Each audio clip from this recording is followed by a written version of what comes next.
ये क्या कह रहा है? This question is a force of 5 newton produces an acceleration of 8 metre per second. ये पर सेकेंड स्क्वायर है, यानी ये यहाँ है।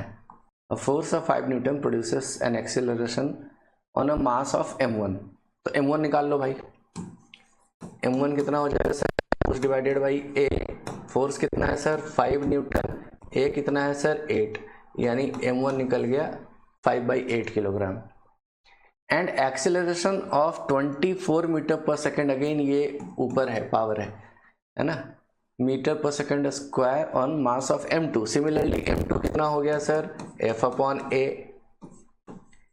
f सेम ही है, यानी 5 न्यूटन ही है। 5 न्यूटन डिवाइडेड बाई ये कितना केजी है सर? अच्छा, एक्सेलरेशन कितना है? 24, तो ये हो गया 5/24 kg। Now what acceleration would the same force provide if the both masses are tied together? तो पहले क्या करो सर, दोनों मास को ऐड कर दो। तो कंबाइंड मास कितना हो गया सर? मास यानी कि m1 प्लस m2 कितना हो गया सर? 5/8 प्लस 5/24। एलसीएम आता है क्या?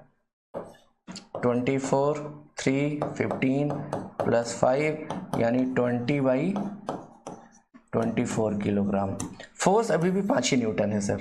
तो ए पूछ रहा है, A is equal to force upon mass. इस बार ये कंबाइंड मास आएगा, दिस मास।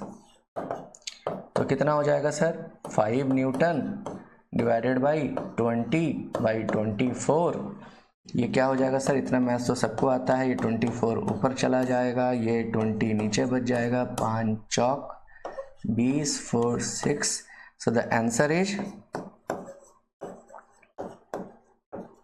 या इसको ऐसे भी लिख सकते हैं 6 मीटर सेकेंड -2, दोनों एक ही बात है।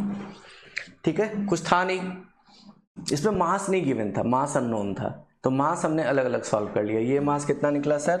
ये निकला 5/8 किलोग्राम।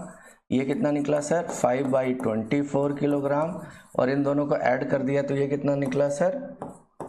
20/24 किलोग्राम। ठीक है, फोर्स सेम था, ये चेंज हो नहीं रहा है। This is the constant.